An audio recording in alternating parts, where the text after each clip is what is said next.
And welcome, guys. It's Jeff from Home Renovation, and today's video we are going to be discussing live, okay? First of all, it's all about kitchens. We're going to be talking about how to do a kitchen reno, how to plan for it specifically. So we're going to talk budget. We're going to talk the order of the purchases. We're going to talk about the order of the installation. We're going to talk about DIY versus contracting. A lot of information, okay? And then we're going to take questions. Matt's going to help me out. He's over in Ottawa. And he's going to be able to put questions up on my screen that I can read, and then we'll do that. And then we're also going to take some live phone calls a little bit later. I've got the phone handy, and I do not have my SIM card tray pushed in, so don't call yet. You won't get through. All right, let's just jump into this.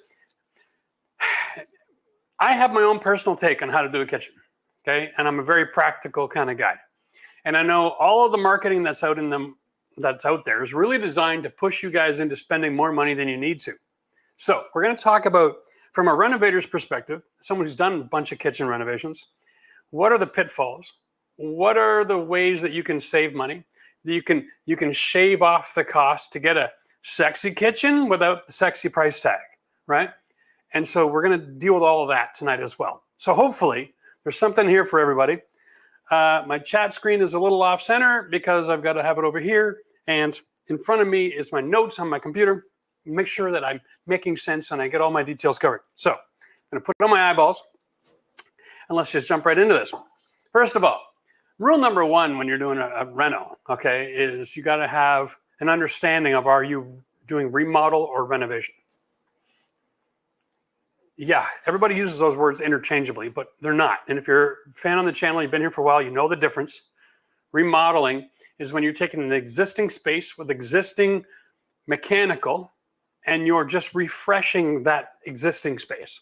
So like, for instance, the kitchen behind me, if this was a remodel, I would be changing all of the cabinets and the counters and the backsplash, the paint colors, but the electrical locations dictate to me what cabinets go back. So I would literally measure exactly the same configuration as what's already here. That's a remodel. And in most cases, when you do a remodel, you don't even need a building permit because you're not changing your plumbing stack, okay? You're not changing your venting or your P-trap location. You're not changing the electrical requirements that are already up to code.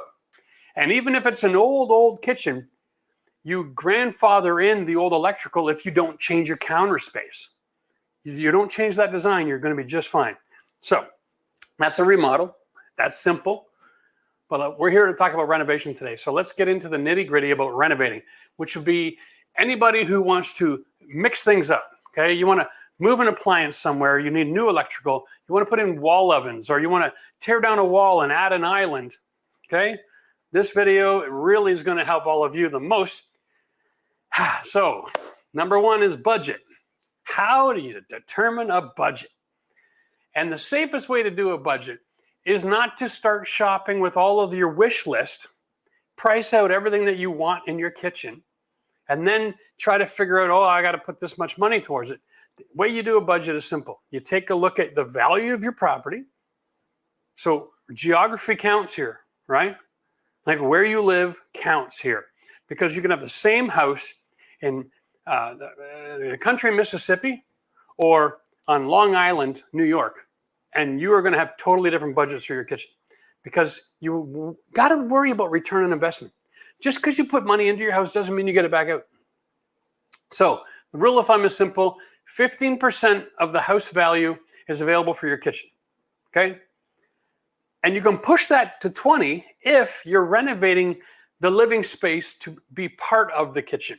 So if you're tearing down a wall and you're going to go open concept and add an island, now you're changing your ceiling and your flooring for the entire living space. You can push to 20% of the home value to create that focal point, all right? And that's a really safe place to start. So what I've done here real quick is I've put together a little list that I'm going to share with you. Boom. Here's my budget. All right. Now, this is a $300,000 home. Yeah, I'm going to try to keep the shine off of that for you, okay? Now, at $300,000, 15% is $15,000. Sorry, 10% is $30,000. What in the heck? My math is horrible tonight. So 10% is 30,000 bucks. But here's how it breaks down. The most expensive part of the renovation is going to be your cabinets, okay? And you want to keep this in check. So start with this basic formula, and then you can take a look at your needs and wants. But let's just run through this. Cabinets, 10,000. Appliances, 8,000. Countertops, 4,000. Those are natural stone. Okay, you can always cheap out if you need to. Flooring, $2,000. I think a kitchen should have good quality flooring. It should last as long as the kitchen cabinets are going to last. And if you've ever been out there shopping for homes, you know a kitchen from the 1960s is still existing in a lot of homes. They are going to last 50, 60, 70 years. So put in a floor that does the same. Don't cheap out on your flooring or it's going to come back to bite you. You got hardware, you got lighting, and it doesn't take nothing to spend $1,000 on lighting. Okay, don't be deceived. A couple of pendants and a few pots and boom, you're right there. And then BS, all right? Backsplash. That's your total, $27,500. You're under budget. Use that as a guide. You got a couple $1,000s of play money there, but then you've also got to consider labor. So if you're not doing it yourself, which is what this channel is all about, but I'll tell you right now, if you're going to hire a company, you got $15,000 to $20,000 for labor. If you're tearing out a wall and you're going to go open concept. Otherwise, you don't have any budget for labor. You can't afford them. Not a $300,000 home. All right? Now, I understand different economies have different labor rates, but the truth of the fact is that labor nowadays is becoming a very commodity price-driven concept because there's upward pressure on the demand for skilled labor. And there are less and less guys in the business, and more homes getting older and older and older. And so they have the right to push their price point to a point where you can't afford them.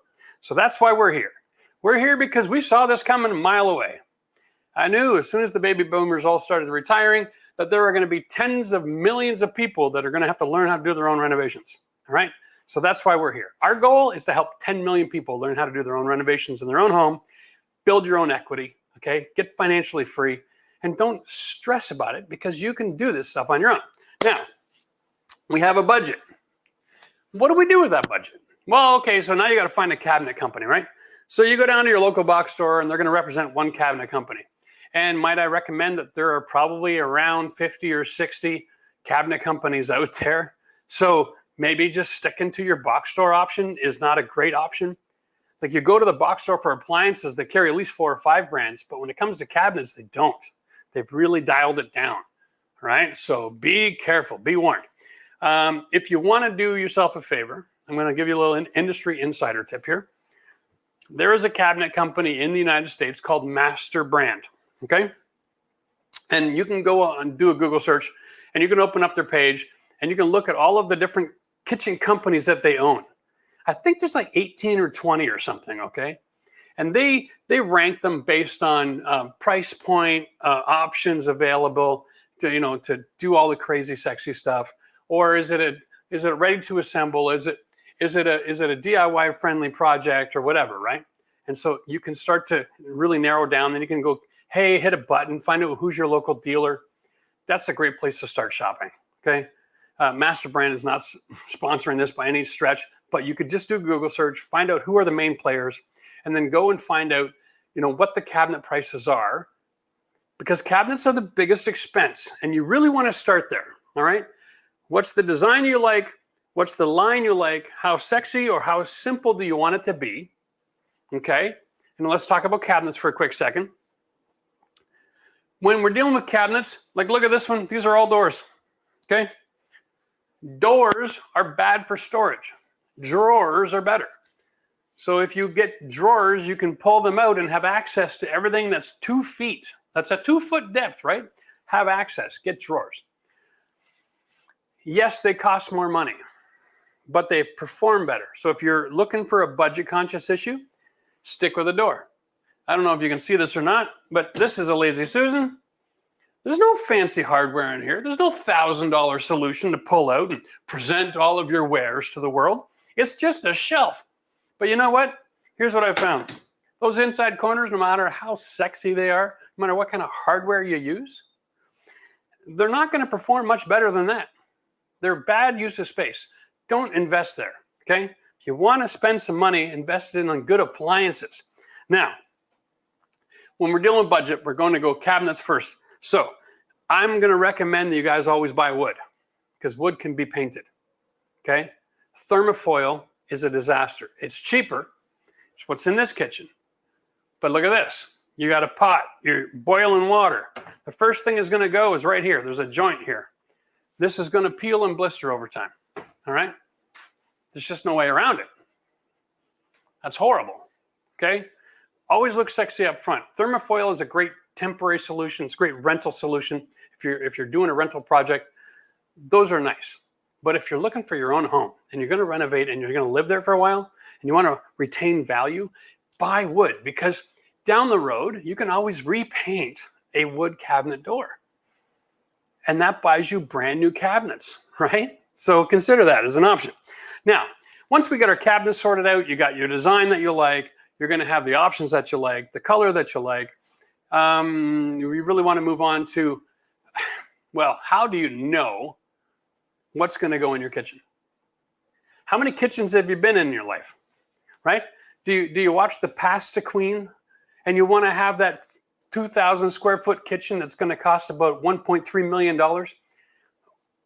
It's unrealistic in a lot of places, right?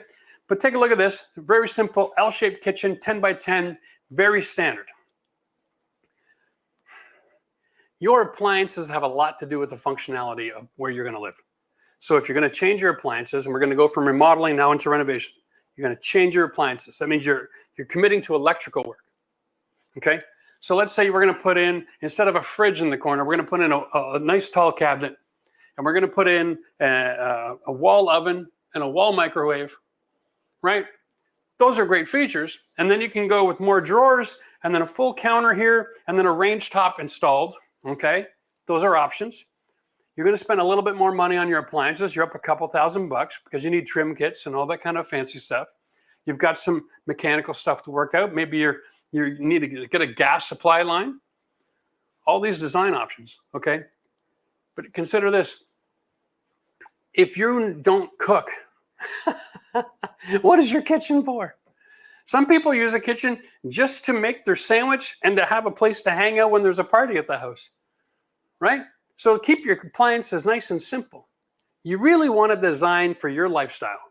Now, if you're thinking about return on investment, you want to design for what's going to sell the most. And that is going to be having all of the major appliances in a relatively decent flow location, having good space between your counters. Okay, this is huge. This is almost 5 feet. But the reality is 42 to 48 inches is a little more standard. Okay, there's enough room for someone to stand at each counter space and do something without bumping butt cheeks. Okay, so that works out well. Once you've got your cabinet style and you've saved every dollar you can by going as simple as you can, or you've spent all the money you want on your cabinets because you want all the little pull-out features, right? Then you go to appliances. Deal with your appliances. You have a budget for appliances. You can spend a little extra money there. But then right away, you've got to start thinking, okay, then you got to go to counters. And the reason we got this order for your process is simple. Cabinets have limitations in colors. Appliances have limitations in size, design, and style. You can get fridges that are counter depth so that you don't need extra space for walking your traffic area. You can get them counter depth. All right, they're about the same price as regular fridges now. So a few years ago, they were a premium product, but now they're becoming pretty standard. Okay, so that helps. Once you've got that sorted out, you want to go to the next most expensive item you're going to deal with, and that's your counters. And you select from there because cabinets have limitations. Your appliances have limitations. Your counter space, there's only so much kind of natural stone out there. And there's a great selection, but not as much as other options like your flooring. Okay, you work your way down your price points and when you're doing something like this. So you pick your cabs, you pick your appliances. Now you pick your counter. Okay, and then you pick your flooring. This is all selection process. Okay, you got to decide, and we're going to go more in depth here in a few minutes about what kind of flooring options we have. When you pick your flooring, then you pick your tile backsplash. Then you pick your color for your walls. And then you also pick your hardware. These are design, you pick the light fixture. You might need to know where the light's going to go and if it's going to be a pendant or a pot light, and that's in your early design stage. But to pick the actual fixture,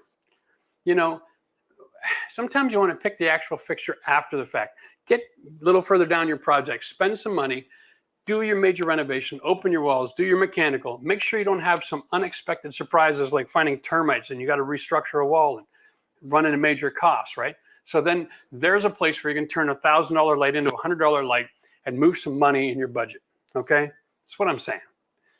Start with the things that are going to have the most potential to cause you distress, which are structural and mechanical.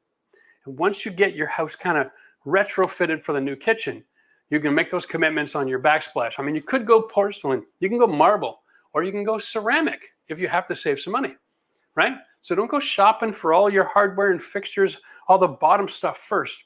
The last 3 or 4 items that were on that list, you can make adjustments there to save money pretty darn quick if you need to.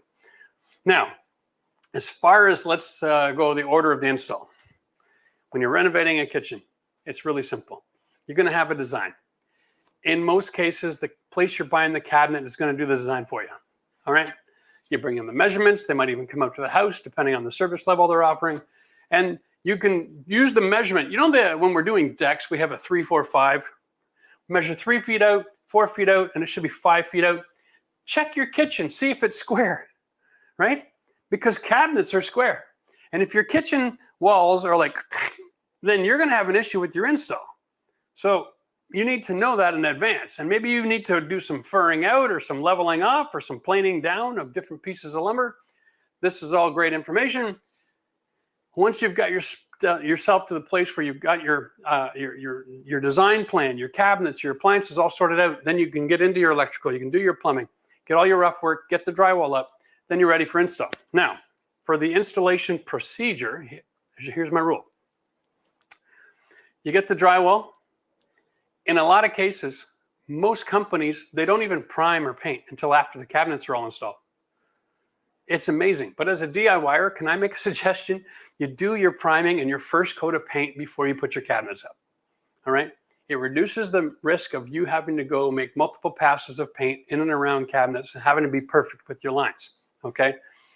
So you get your cabinets up. Do the cabinets go first or does the flooring go first? That's the biggest question. Right? This is one of the most popular questions on the internet. Which comes first, cabinets or flooring? And here's the answer. Anything that's getting attached to the house, staples, glue, or thin set. So we're talking about hardwood, engineered hardwood, tile. You want to put all of that flooring in first, okay? A lot of the products that are on the market today when it comes to kitchen cabinetry is designed to set on top of a finished floor. They're not designing it so you come back after the fact and then cover all the edges up with cord around. That's not the way it works. They are installing kitchens on finished flooring. That way your island is the same height as your cabinets.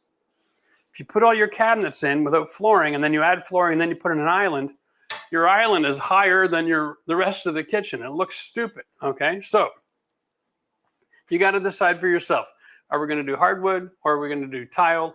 Are we going to put in the heated tile system? That's optional. It's an upgrade. I get it. The other flooring options that are out there are vinyl and then laminate, okay? If you're going to go with vinyl, even though it's not attached, I'm going to recommend you install the vinyl first. A, it's simple.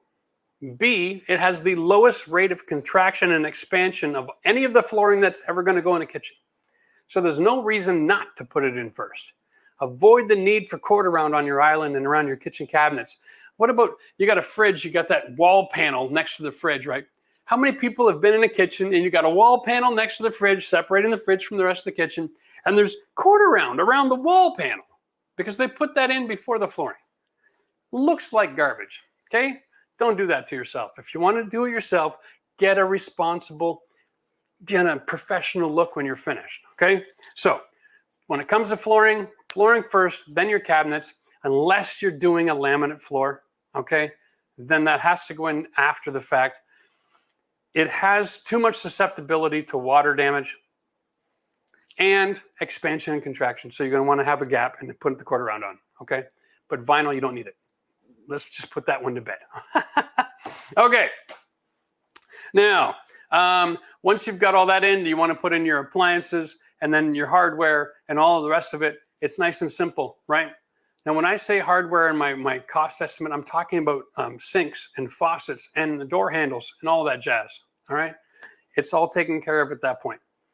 Now, we are looking to just jump into some questions here real quick. That's a basic outline. When you're doing a renovation, I got one more piece of advice for you. If you're going to change the way your space functions, like you're going to move a wall, put in an island, you really want to go out there, spend some time on like a Zillow or something and look through homes that have been renovated.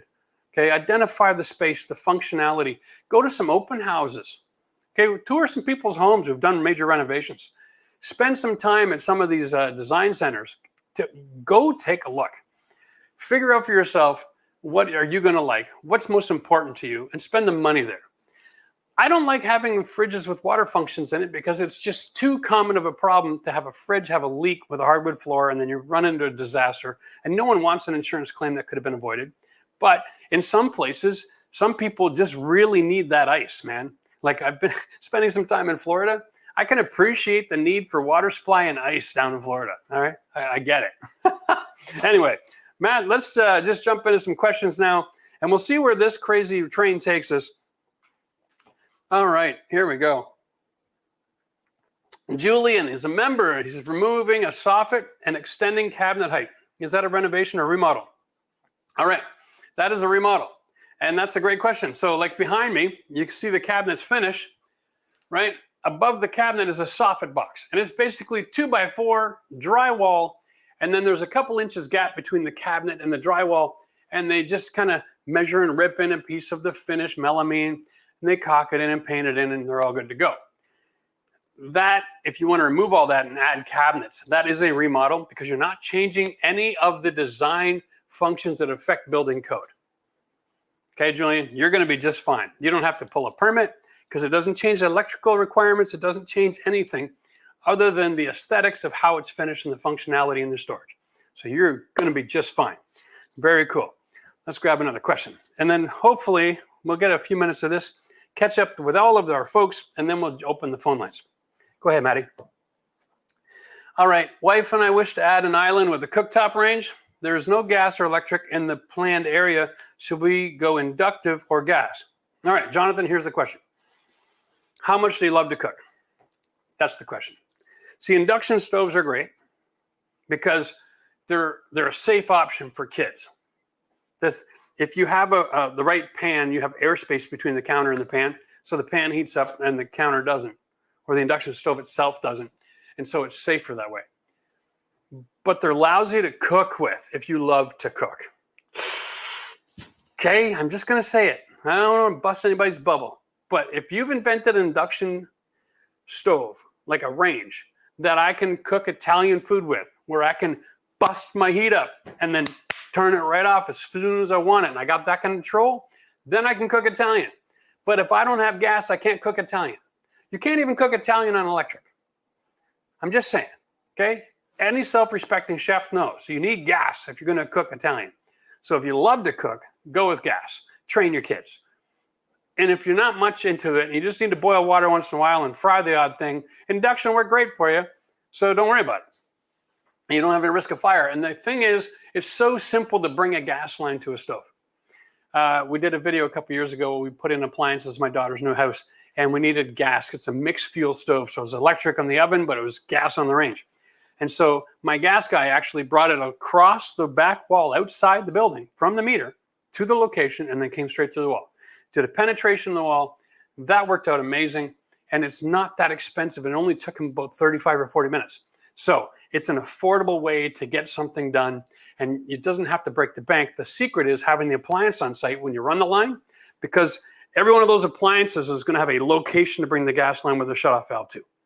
Okay, because then you put on a flexible hose. They're different for every appliance. So have the appliance on site, because even if you have the specs or you've got the downloaded form, models change, information changes way too fast nowadays. You can't trust the information online.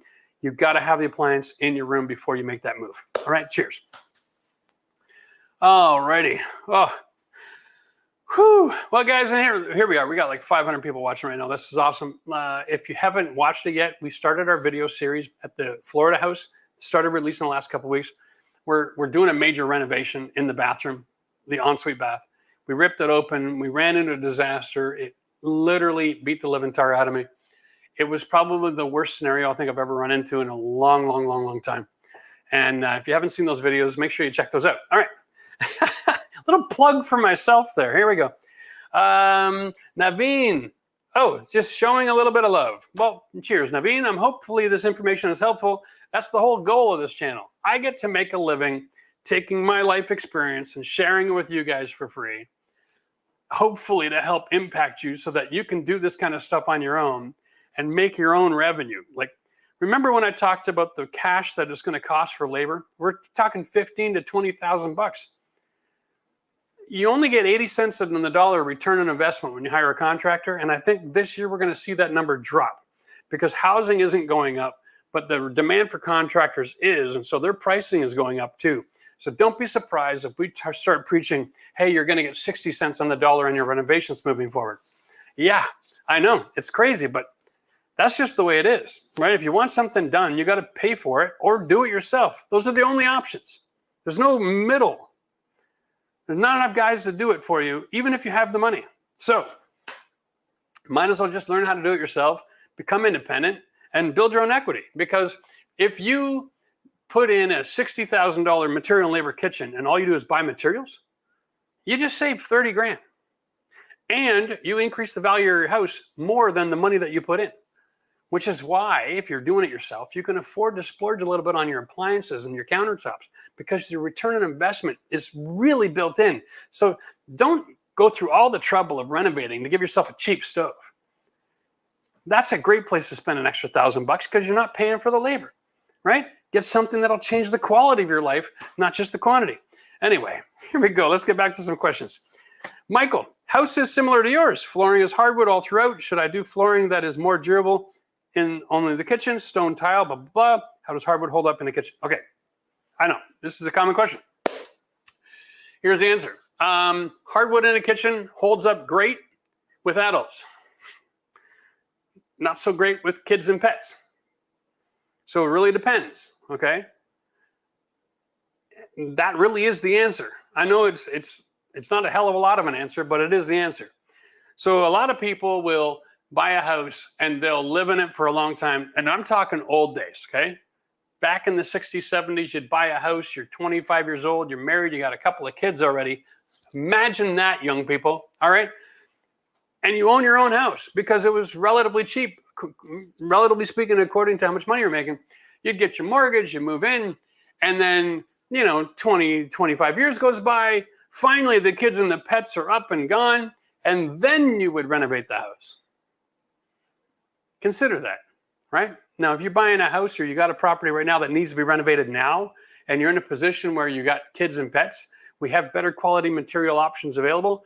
Definitely consider going stone in the kitchen, okay? Or you can consider going vinyl in the kitchen. Vinyl plank is a great 20-year solution. It's affordable, and it's not going to run you into trouble if you're in an older home. Here's the other thing. We were talking about renovating. You've got to take into consideration the age of your house, guys. The older the house, the less quality is in the floor joist package and its ability to carry load and distribute and be flat. Okay, so hardwood really does a great job of following the contour of an old house.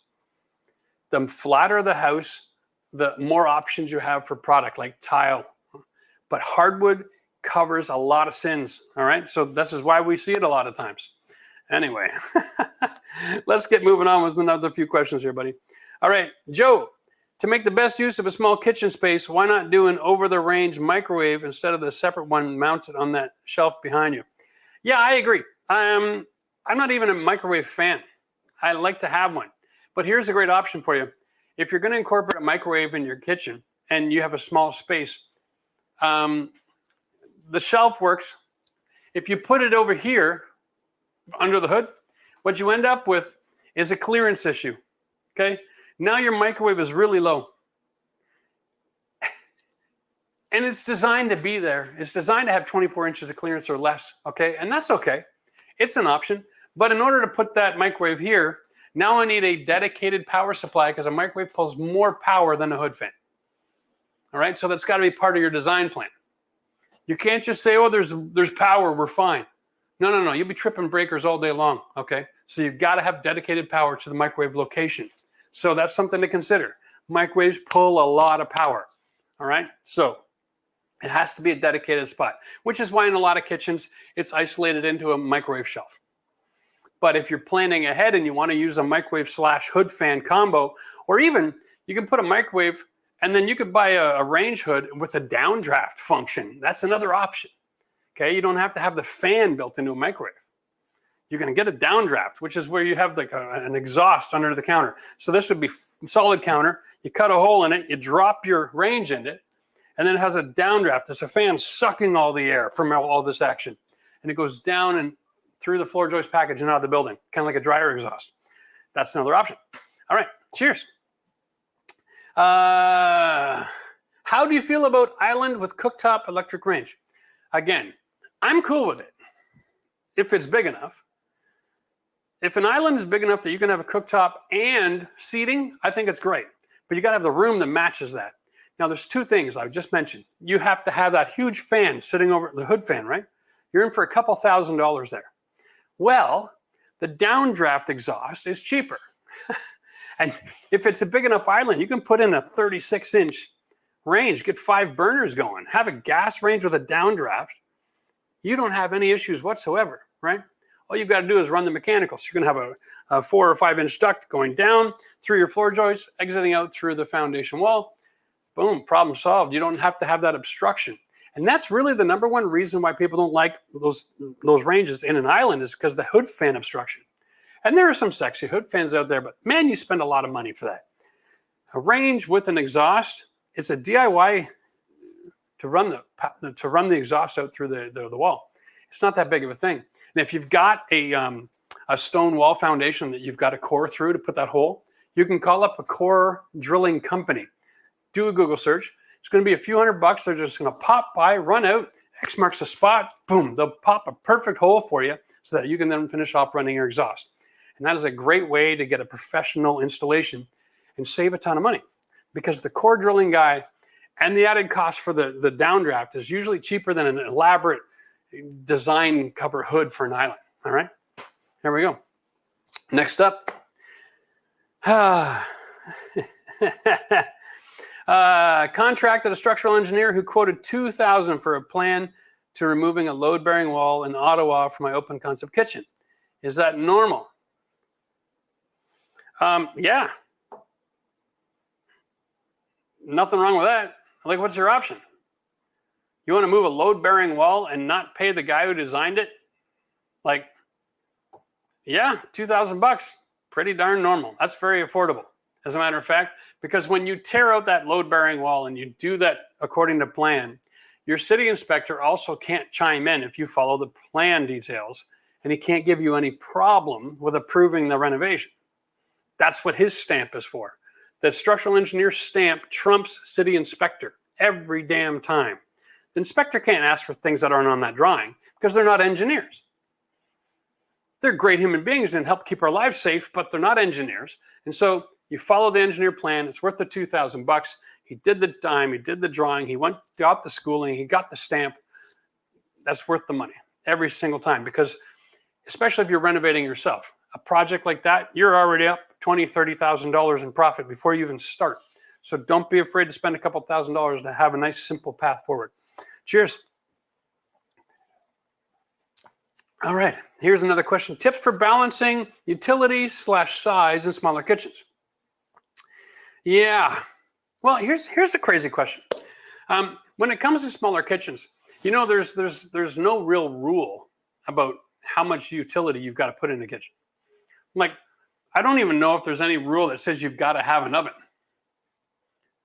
Like, when we're down in Florida, we're in our 5th-wheel trailer. We live on a small little smoker box on my patio picnic table, and I cook for 2 steaks on there. And we have an air fryer that we use almost exclusively. We don't even use the oven in the RV.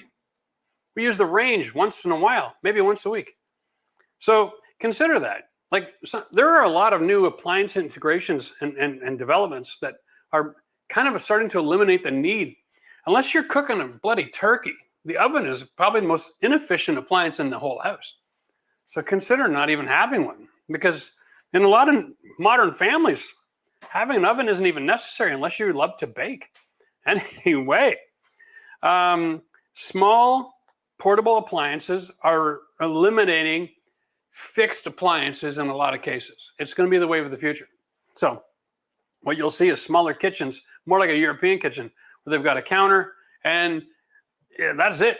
It's the 6-8 feet in a European kitchen is really the norm. It's not 10 by 10. We're really spoiled over here in North America with all the space that we have to play with. It's not the norm across the world, that is for sure. All right, let's get another question here, Maddie. Julian again. I have a galley kitchen with less than 42 inches between the two sides. Wife wants the double oven electric range with knobs on front and no back, but told her we need the back knob style. Okay. Yeah, 42 inches is a little tight. And you know, galley kitchens, if you're not familiar with the concept, this is an L-shaped kitchen. Galley kitchen is when you got a hallway and you've got cabinets on each side. So 42 inches, it gets a little tight, okay? And you have options. Ranges, these are knobs on the back, okay? If you have it on the front, it usually builds out the front of the stove about 3 or 4 more inches, and that really restricts the space.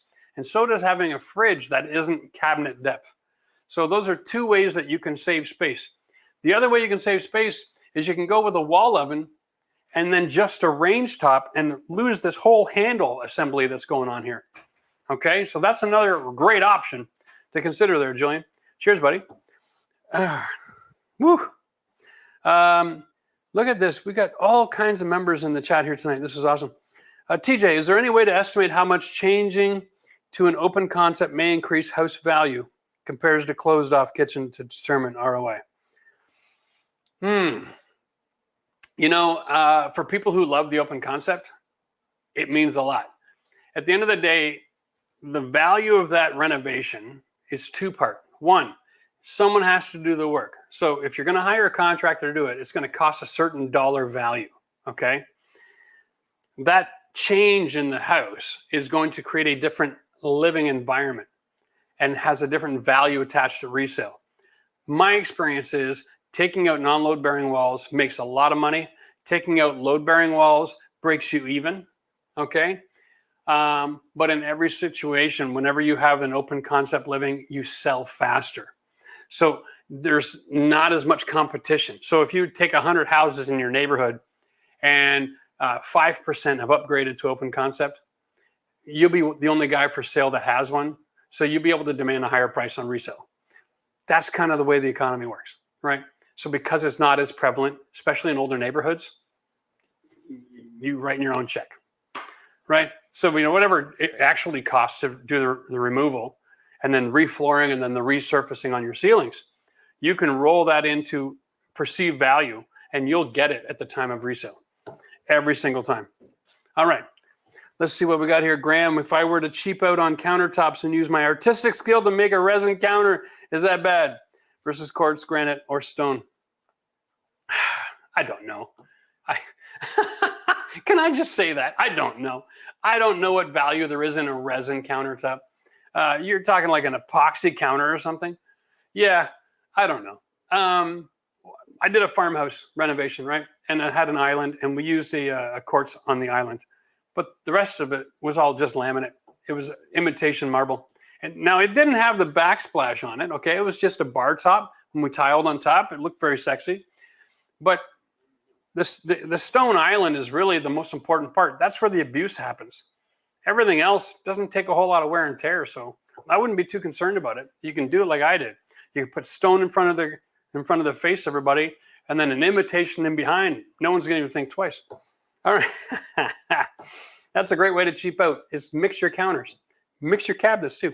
Joe K, when planning a small kitchen renovation, is it a good idea to still design the room layout around standard size appliances to save cost and headache and future replacement ease? Yeah, there's always a standard appliance size, right? And there's multiple standard appliance sizes now. So you can throw that out the book. What you want to do is you want to say, if I'm going to design my kitchen for myself, what means more to me, right? a fridge with 2 doors? Do you want drawers? Do you want the freezer at the bottom? Do you have any experience with those kinds of things? Do you want to have it floor to ceiling? Do you want it to be integrated into the cabinet so that it's not sitting there going, hey, I'm a fridge, you know? There's all kinds of options. The point is, start with your cabinet layout. Do something basic with your cabinet layout. Then do basic appliances. And then take a look at your budget and say, do I have room based on the valuation of my house? And then say, okay, so I'm going to do it myself. I'm going to do all the, I've got 8 or 10,000 bucks. Well, maybe instead of a 30-inch stove, go with a 36, right? Do a 36-inch stove range combination. Or maybe you get 2 fridges instead of 1 if you're going to go open concept and you got enough room. You got a double door freezer and fridge, and maybe you put the panel doors on there. And yeah, you're going to drop 10 or 15,000 bucks on a gorgeous, sexy fridge. But if that's the way you want to spend your money, you can. Because as a DIYer, every dollar you spend, you're making money. You can't lose. Now, as long as you're keeping within that 20% of the total value of your home on a major renovation, you're okay. Just watch it that you don't spend money that you, not that you don't have, but that you're not going to get back. So if your house is worth $600,000, like a lot of houses in Ottawa, and you're going to remove walls and you're going to open concept this sucker, you've got a budget of 120,000 bucks. Well, if you're going to do a lot of the work yourself, man, you're going to have a lot of fun with your appliances and your cabinets, right? You can integrate just about anything your heart can desire, and you're going to get that return on the investment. So it's worth it. But if you're down in like Florida or Texas where the house value is 300,000, you got to be a little more cost conscious about splurging here, right? So just consider that your geography and your local real estate market affects every decision you make. You've got to make sure that you maintain your budget. Don't go over 15% unless you're doing a major renovation change and changing the floor plan of your home. Then you can go to 20. Let that be your guide, okay? And if you just join us in the live show, watch the beginning because a lot of these kinds of questions are answered in that first little dribble that I threw out. All right, let's go for another question here, Maddie. Very busy chat here tonight. Wolf, my cooking range shares an interior townhome with our neighbor. Got it. Any ideas on how to run a vent outside? Yeah.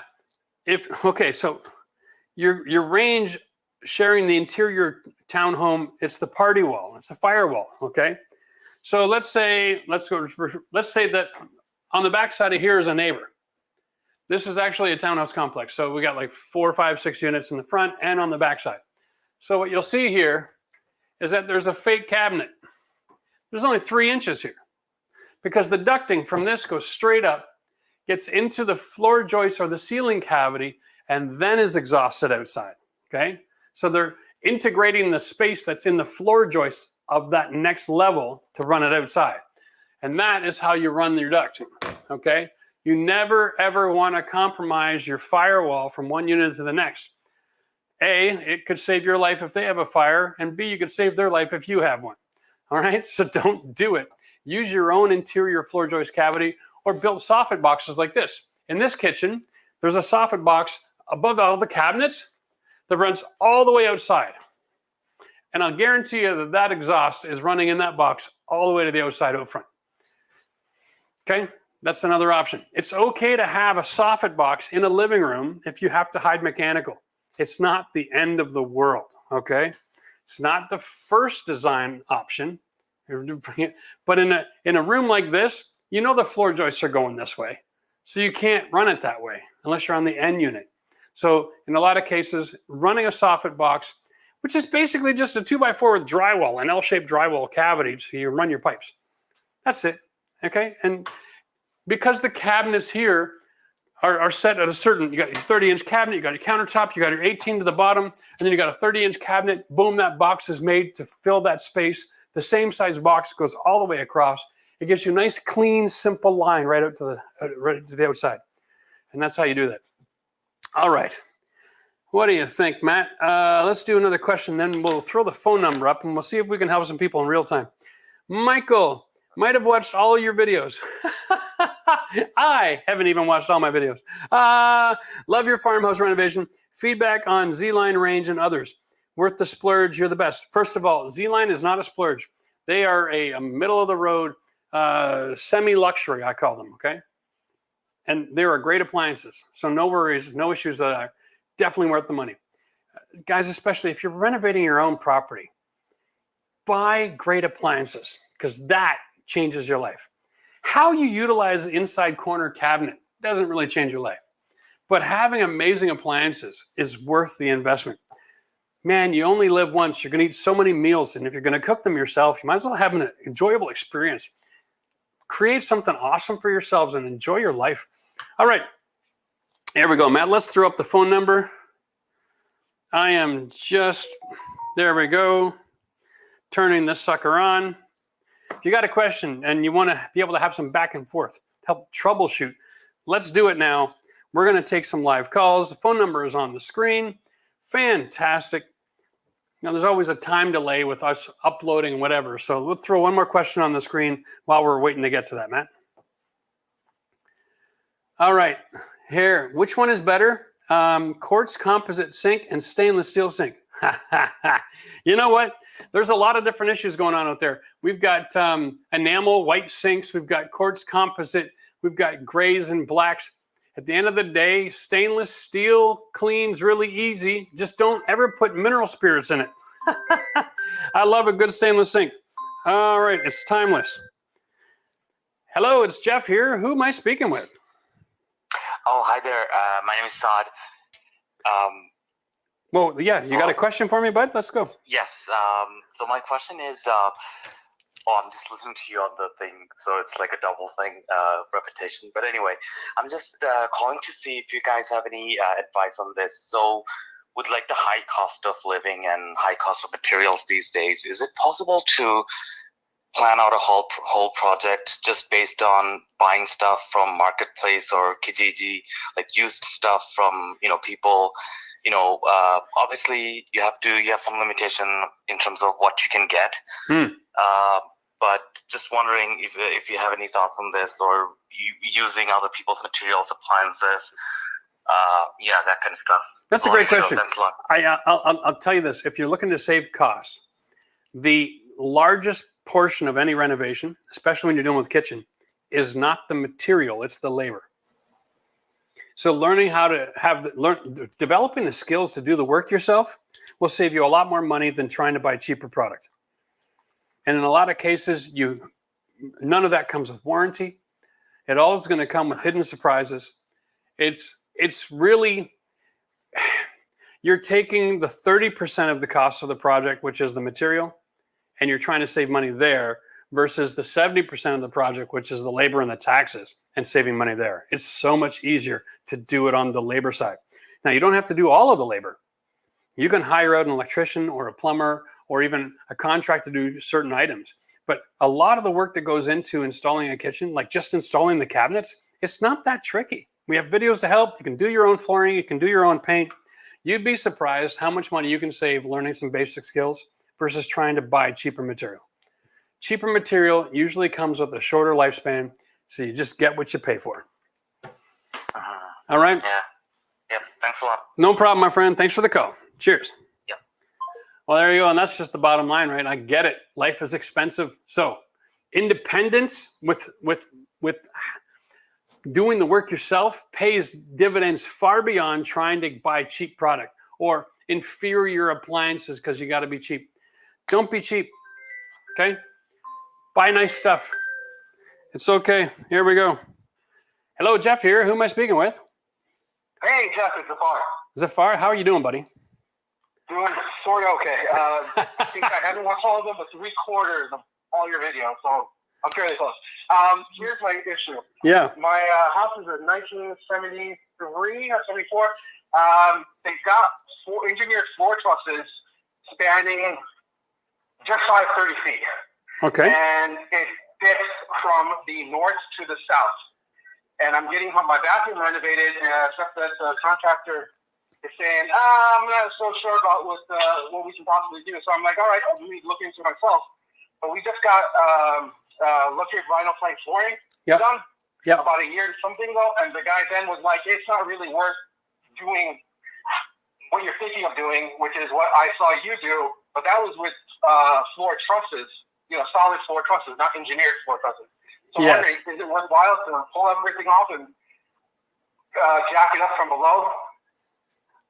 Okay, so you've got a current vinyl floor, and you want to know if you can level off your floor with everything intact. Is that the idea? Yeah. Okay, yeah. So if you've got a truss span and you've got a way to lift one side of that whole span at the same time, and your product is going to be able to maintain itself just fine during that. If you're lifting, like if you have like a series of trusses and you put a beam underneath all those trusses and you lift both ends of that beam to lift those trusses all at the same time, you're going to be fine. Because your floor just needs to stay flat. You can't just lift one corner like you're installing a tent. Right. You know, Correct. as long as you can lift it all level and flat, you're going to be just fine, dude. Okay. But you need a structural engineer to design that process, I'm sure. Say again? You're going to need a structural engineer to design that process for you. That's what I was afraid of. Yeah. Like it is. All right, thanks, Jeff. You can try it yourself, but I'm not going to recommend it. Yeah, I was gonna, that's why I was getting a little worrisome about trying to do that and trying to figure out the bathroom situation at the same time. Yeah. Alrighty. Yeah. Which would recommend doing the bathroom, having the bathroom fixed first, and then worrying about the rest of the flooring, or Are you going to stay with vinyl in the bathroom? tile? Tile in the bathroom? If you're going to go with tile, then I'd fix the floor first. If you think you need to. Or just learn how to live with the, how should we say it? Live with the slope. Damn stupid raised ranches. All right. Yeah. Thanks. I got it. Thanks. Cheers, buddy. Thank you. It's true, though. Hey, guys, it's Jeff here. Who am I speaking with? Yeah, I got it. Thanks. Okay, my question is, I'm putting flooring in the kitchen. Yes. And before I saw any video, hey guys, I'm going to need you to turn off the audio from your computer, your TV, or whatever. The question is this. Yeah. I'm putting flooring in the kitchen, and I put a half-inch flooring in 3 weeks ago, thinking I'm probably going to go vinyl.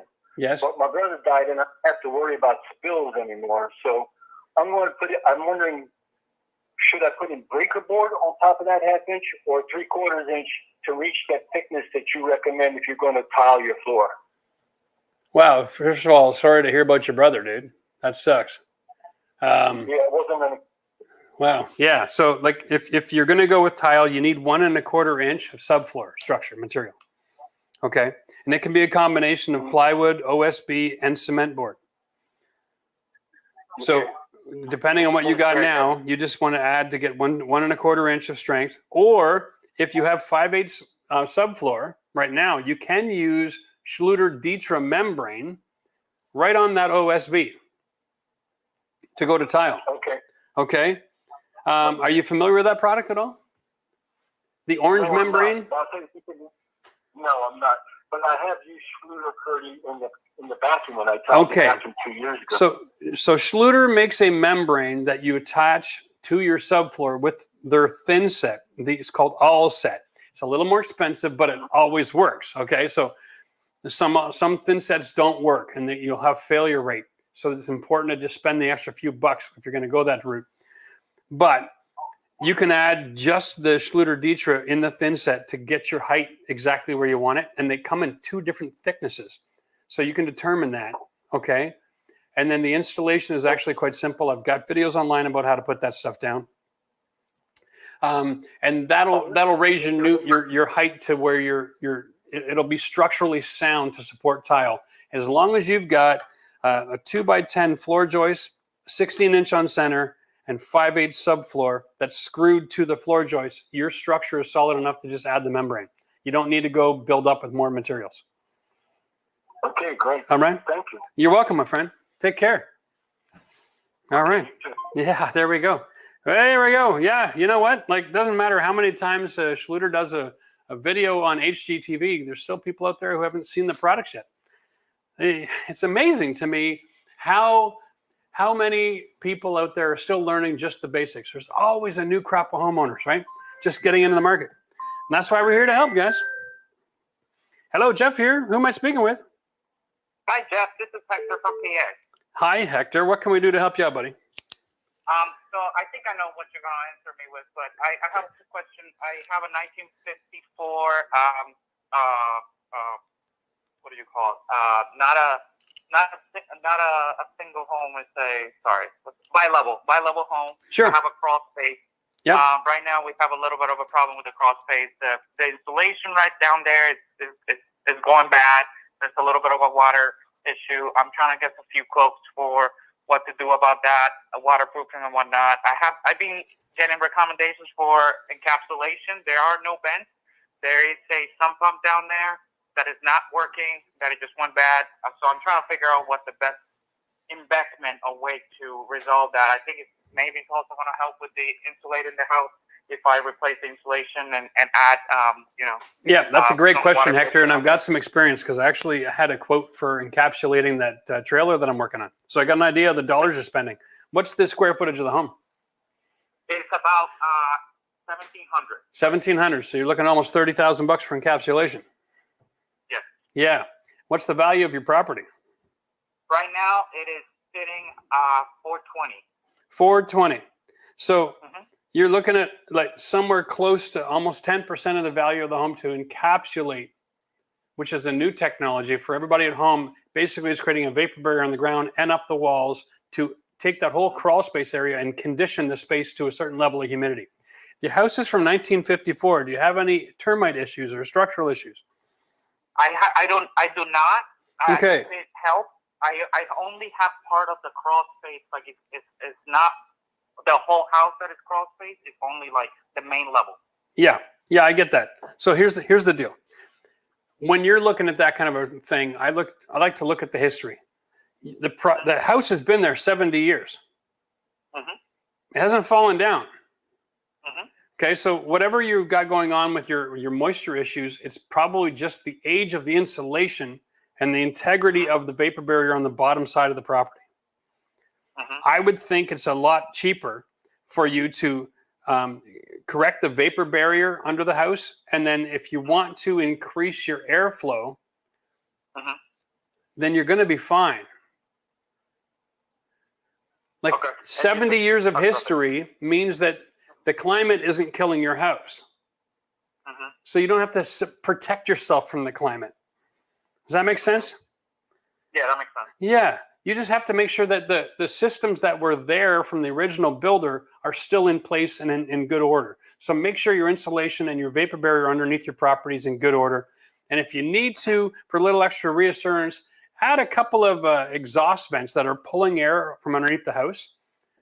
Okay. Why not? That was my main question. That's a cheap because fix. I know that Yeah. some people have whether to not add vents or leave it that way or whatnot. I heard a Sure. lot of debate on that, so I wasn't sure. You know, like it's like I'll make this analogy for you, okay? So if you lose a leg, you can get a like a replacement, like a robotic arm, but you don't have to buy the $1 million man replacement. You know what I mean?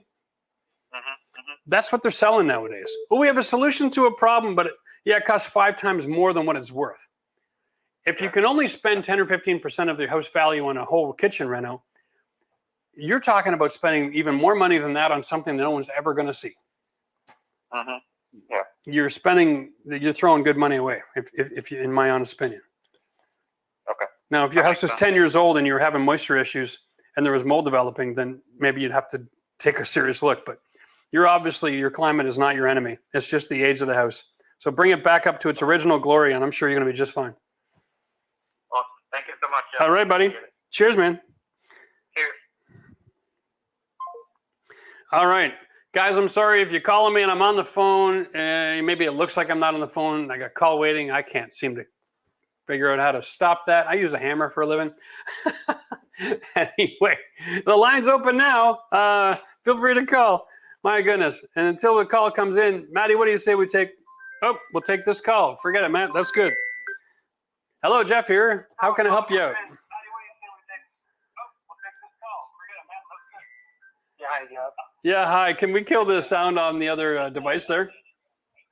I did already. Is it audible now? Yeah, that's fine. What can I do to help you out, my man? Yeah, hi. My name is Rajesh. I'm calling from Virginia. I follow your challenge for everything. you're the best. Everyone knows that. But my question is, I want to build a 20 by 25 patio, stamped concrete. So do you think it's do it yourself, which I can do myself, or do you think I need to get some help? Well, you know, stamped concrete is a bit of a bugger because there's a lot of work to do there. So if you have a couple of guys that can help you out and you're willing to buy the stamping die, then you're okay. All right. Listen, I'm going to have to let you go, though, because your device is making a lot of noise there. Cheers, buddy. Listen, guys, if you're going to call in, you've got to turn your phone or your TV or whatever off. There's a time delay, and it creates a loop. That's maddening. Yeah. To answer the question, do-it-yourself stamped concrete. If you have concrete experience, sure, buy the die. If you don't. Because concrete is something you want experience with. So get some practice first before you go and do that. There's a sensitive timeline of when the concrete is firm enough to actually put the die on and to stamp it in. And if you're too early, you're going to destroy your concrete work. And if you're too late, you're not going to get the stamp to work. So having a little experience there isn't going to hurt. And I am not a concrete expert by far. Cheers. And you've all seen me do my own concrete, and you know that. All right. Here we are. What time have we got? It's 6 o'clock. And you know what? I'm not done yet. I've got a few more minutes in me. Let's keep on rolling this show. Matt, let's just let's leave the phone. Let's go back to the comments section, and we'll see if we can answer some questions really quick and simple here. All right. I'm just going to pop out the old SIM card so it doesn't keep on ringing on me. There we go. Perfect. Done and done. All right, Matt, let's get back into the questions, guys. Feel free to ask your questions in the comment section, and we'll get to them as fast as we can. We're going to do some rapid fire. Try to get 10 or 15 minutes here to get you guys some help. Ryan wants to know, how thick do you normally do your granite or quartz countertops? Rebuilding our house after Hurricane Ida still, and we're working on our kitchen right now. You know, this is 1 1/4 inches. I think that's pretty standard, right? Like your slab is going to come the thickness of your slab. And that's just how simple it is. You can save money by buying a thinner slab. You just can't use the overhang feature for people to sit around without extra support if you don't have a thick enough slab. So talk to your granite guy and see what their options are. The quartz comes thinner than granite in a lot of cases, okay? So you can go thinner. But there's not like there's a variety of options out there in most cases. Most of the time, it's pretty standard. All right, next question. Is 20% just for the kitchen renovation, or is that how much you should use for renovating the whole house? I'm doing both a bathroom, almost finished with the bath, and then also the kitchen. Yeah, the 20% is if you're renovating a living space to incorporate an open concept. 15 is if you're doing just a kitchen. If you're doing a kitchen and a bathroom, then pick your 15 or your 20 mark. An ensuite bath, you can go 10%. You'll get that money back. If it's a main bath and you don't have an ensuite bath, you can go 10%. If it's a main bath and you have an ensuite bath, your main bath shouldn't be that expensive. Try to knock it down into the 5, 6, or 7 range just to keep your pricing in check, okay? That is some great tips right there. Cheers. All right. Joe wants to know, we got a tall family. Good or bad idea to raise the countertop height by 3 to 5 inches? Wow, that is a really great question. Because, you know, countertop heights are based on the average person, which nowadays is anywhere from 5 feet to almost 7. So you either learn how to, you know, chop your vegetables where your knees are, or, yeah, I get it. Listen, if you wanted to raise the cabinet height, you can. It costs extra money, all right? The thing about the code is they don't tell you where your counter has to be. They tell you how much distance you need from your counter to your upper cabinets as it relates to appliances and creating a safe zone against fire, okay? That's really the only major issue. So if you wanted to build a kitchen that's got a higher cabinet, that's fine. Just be warned, you're going to pay extra for it, and you're only going to be able to sell that kitchen to people who are also super tall. And that is the ultimate dilemma. The easiest way to do it is set everything else standard, and then build a higher island, okay? Because an island is usually, in a lot of cases like this one, it's just a couple of cabinets with the oversized stone that creates a seating space because the cabinet is this big, but the stone extends.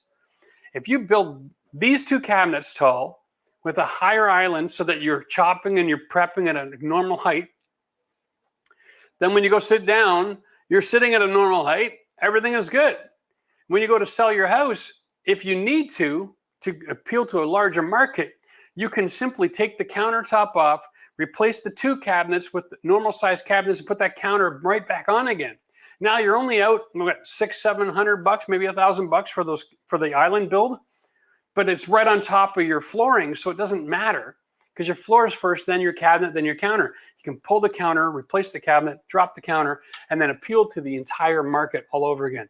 So you pay a little bit more upfront for taller cabinets for the island, and then you can replace it to appeal to a large market on resale. You get the best of both worlds that way. And that is practically thinking. Cheers.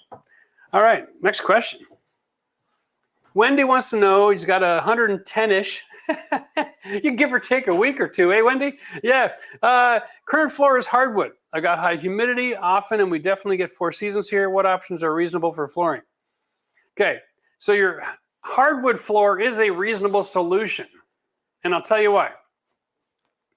If your hardwood floor is the kind of hardwood that is native to the region that you're in, it'll expand and contract with those 4 seasons just beautifully, as long as you can keep your humidity in the right range between 40 and 60%. Okay, you aren't going to have any problems. So that's one of the beautiful things about hardwood. Now, if you want to bring in exotic hardwood, you're going to run into problems. Okay, hardwood that has different climates or fewer seasons can become an issue. But if it's an old house and you've got hardwood that's cultivated from the local area, like I'm here in Canada, if I get Canadian oak and I put it in my house, I'm going to be just fine. Okay, in the wintertime, it's going to dry out and it's going to gap a little bit. And in the summertime, it's going to expand and fill in those gaps. And that's okay. That's pretty darn normal. You're not going to get half-inch gaps. You're talking like 32nd of an inch gaps. And that is normal. So don't be worried about it. That's the beautiful thing about hardwood. It will expand and contract with the seasons and the humidity changes and function long-term for you just fine. All right. Cheers. And if it's 110 years old and you already have hardwood floors, might I suggest just leave the darn things alone? Maybe refinish the top of them. That's about the extent of it. Oh my goodness. Can I leave the space between the wall and the peninsula naked? I mean, with no drywall since it gets covered. Oh yeah, okay. Yeah, Alex, by all means.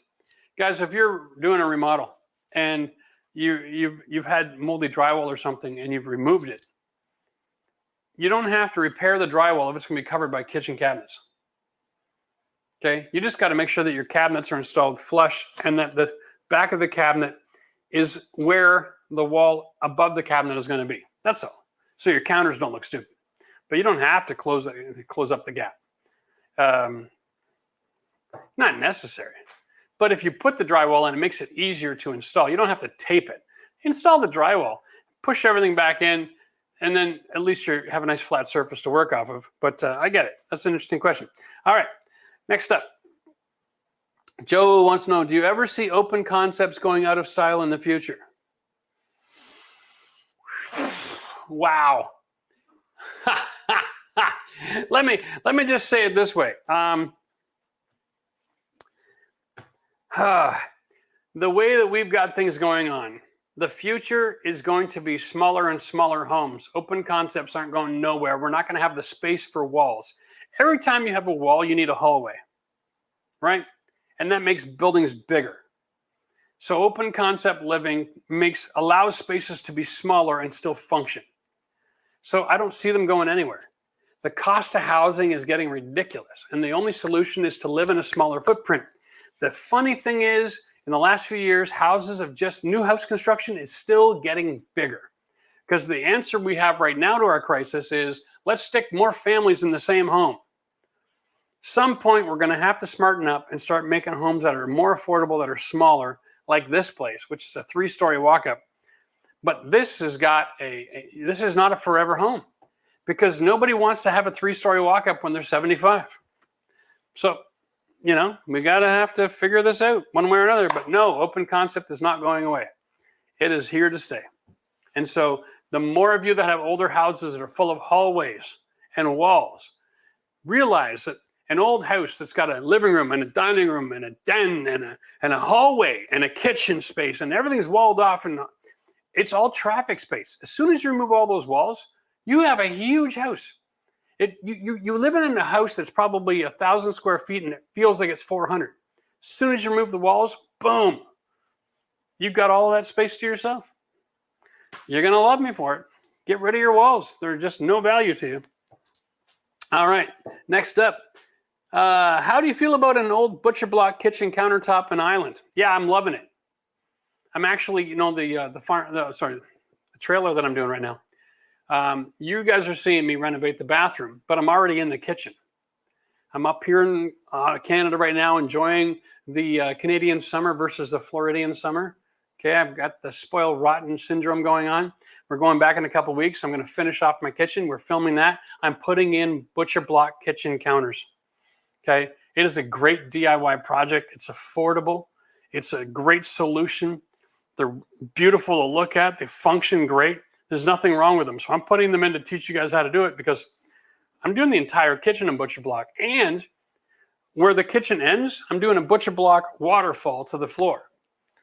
I'm telling you, it's going to look amazing. And I'm going to have all the cabinets painted, and I'm putting new doors on. It's going to be an awesome renovation / more of a remodel. Let's get the language right.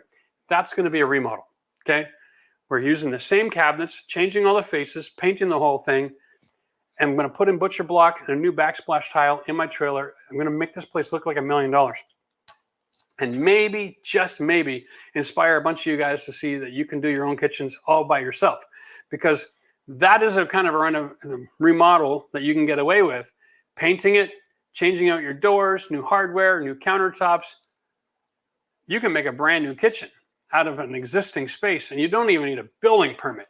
And that's the kind of affordability that I think we got to be starting thinking about. How do we make this the dream kitchen that I want without the cost? Because, man, life is getting expensive out there. Let me tell you, my goodness. All right, let's do 3 more questions. We're going to call it a night. So if you got a good one, ask it right now. Matt will see. We'll see what Matt pulls out of the hat here. We got somebody here named Mahalat Ali. Okay, great one. The champ is in the house. My upstairs toilet drain runs through my living room wall. And every time someone flushed the toilet, you can hear the horrible water noise going down the pipes. What can you do about it? Yeah, you've got to wrap it in insulation. You need mass. That's the only thing you can do about it. At the end of the day, your ceiling is in the way between you and solving that problem. We do not have sound transfer code in residential construction. I wish we did. It should be added, but it's not. So yes, unfortunately, you got to open your ceiling, wrap all those pipes, get yourself some insulation on there and put some mass in the ceiling, isolate that area, and you will be okay. All right. The only trick there is when you close up your ceiling again, you're going to have to be really, really careful to make sure that it all integrates and you paint the entire surface of the ceiling, because you can't just paint where you patch or it's going to scream. All right, let's get on with that. 2 more to go. Joe, is hardwood for a kitchen floor a good idea? Then when you need a generous finish coat on that floor to stand up to whatever in kitchen abuse. You know what's funny is hardwood floor, the finishes that come on the flooring, they're generally bulletproof. If you're going to do hardwood floor in a kitchen, here's my advice, okay? You got 2 options, a site finish or pre-finished. If you do site finish, you're using a water-based product and you're putting it on the surface at room temperature and you're air drying it. If you buy a pre-finished product, you're using a much better technology with the harder surface and you're baking it in an oven into that wood. Okay, it's a much stronger finish. So consider this, buy a pre-finished hardwood, install the whole space, and then put your kitchen on top of all that hardwood, and you will have the most durable floor in town. If you go site finish, you're going to have issues and you're going to have to do refinishing work. And then when you go to do refinishing work, that means sanding and that means quarter round when you come back, and you lose the sexy appeal of having hardwood in the kitchen. So just make sure that you pick the right flooring, because site finish might look cheaper and might look more appealing, but it will not last as much as a pre-finished product will. All right, next. Last question of the day. Here we go. I want open concept, kitchen, dining, living, but have a step up into the living room over the garage. Any suggestion there? You know, having a step in an open concept is not the end of the world. Really what you want to do is you want to incorporate that step with some sort of either furniture or a countertop scenario, okay? You could, if you have the head clearance, if you got 9, 10-foot ceilings, you could build it all in and make it all flat. But if you don't have that option, then designing the step intentionally as part of your traffic space, okay, it works. It really does. It's not the end of the world. You can do an island that's 2-tier. So the island stops where the step is, and then the countertop where people would belly up to the bar at would be lower by that same step. So the stools are on the other side of the stair, and then your island comes right off at the corner of the step. And the traffic is one step up and down on each side of the island. That's a great way to manipulate that scenario. Or you can put your living room furniture right up against that step. I don't have the design in front of me, so I can't tell you. I'm just saying you got options. All right? Incorporate it is cheaper than trying to build it out, especially if you don't have the ceiling height. I would incorporate a step instead of building it up if I only had an 8-foot ceiling, because you will notice a 7-foot ceiling when you're walking in that room, and that'll feel really, really awkward to everybody who's future investor looking to buy your house. All right, guys, that's it for me today. Cheers. This is fun. I love hanging out and helping. What to say? If you have need of more help, join our membership. I'm here to help you guys out. All right, membership is it's a monthly program. It's like $5 a month. Join it, get in on the action. You can go to our community tab on the homepage. You get information on where to go to our forum. We are working behind the scenes right now to revamp that process. We're going to make it even better. Okay, we've got really great ideas coming down the pipe. We're going to let you know about it soon. But if you need help and you got questions, I'm here to help you. I do this myself. Okay, I spend a lot of time answering questions. It's my thing. I just love making a living helping people. So cheers to everybody. Thanks for joining the show. Hopefully your kitchen renovations are going to go smooth as silk. But if they don't, just remember this. When you're renovating, if you anticipate that there will be problems and delays, and then they happen, it becomes normal. If you expect everything to run perfect, delays can be frustrating and maddening. And in a world where we're already all stressed out, it can put you over the top, and you might act irrationally and do something stupid. So don't be like that. Anticipate a delay. When it slaps you in the face, you just laugh it off and go, I knew it was going to come sooner or later. All right? Remember, you guys are your own best contractors. Learn how to do the stuff yourself. Save a ton of money. Be proud of what you do. And you don't have to trust in other people if they have integrity or pride in their workmanship. Right? Come on now. There's fewer and fewer people out there to do the work for you. So learn how to do it yourself. I'm here to help. You can do it. What is it? Better to say it the other way around. You can do it, I can help. Yeah, that sounds familiar. Cheers.